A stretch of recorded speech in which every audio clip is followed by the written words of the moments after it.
Cette fois, si est décidé. Le 14 janvier 2024, Marguerite II abdiquera et laissera son fils Frédéric régner sur le Danemark.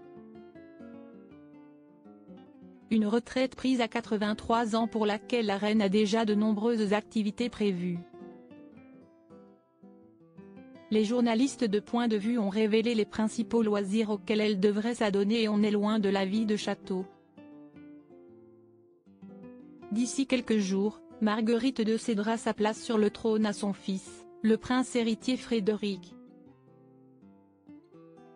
Le 14 janvier 2024, la reine va ainsi abdiquer comme elle l'a annoncé officiellement lors de son allocution du 31 décembre dernier. Opérée du dos récemment, elle a visiblement décidé de laisser son fils s'occuper du royaume sur lequel elle régnait depuis plus de 50 ans.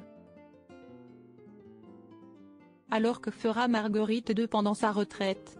Les journalistes du magazine Point de Vue ont donné quelques éléments de réponse sur les occupations que souhaite avoir la reine pour ses vieux jours loin des obligations royales.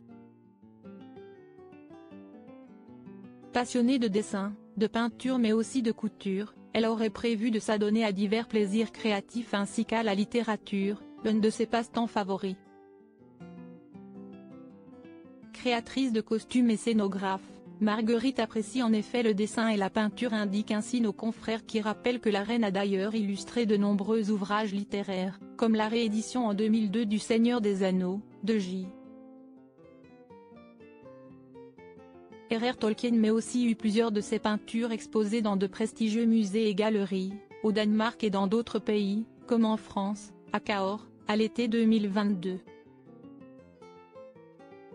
Une véritable artiste qui avait également réalisé la traduction du roman de Simone de Beauvoir, Tous les hommes sont mortels en 1981 sous pseudonyme. Amoureuse de la France, elle pourrait aussi passer de longs séjours salvateurs dans l'Hexagone, notamment dans le château de Queix situé dans le Lot, un endroit où elle adorait venir se ressourcer avec son époux Énoric, disparu en 2018. Où résidera la reine Marguerite II? Selon les journalistes de Point de Vue, Marguerite II pourrait habiter dans une aile dévolue au château d'Amalienborg après son abdication. Une manière de rester proche du pouvoir malgré son départ mais aussi de veiller sur ses enfants, le fils Joachim et le prince héritier Frédéric ainsi que sur ses petits-enfants Christian, Isabella, enfant de Frédéric et Marie, et de Félix de Montpezat, enfant de Joachim et de la princesse Marie, Nicolas étant pour l'heure à des milliers de kilomètres en Australie avec sa compagne.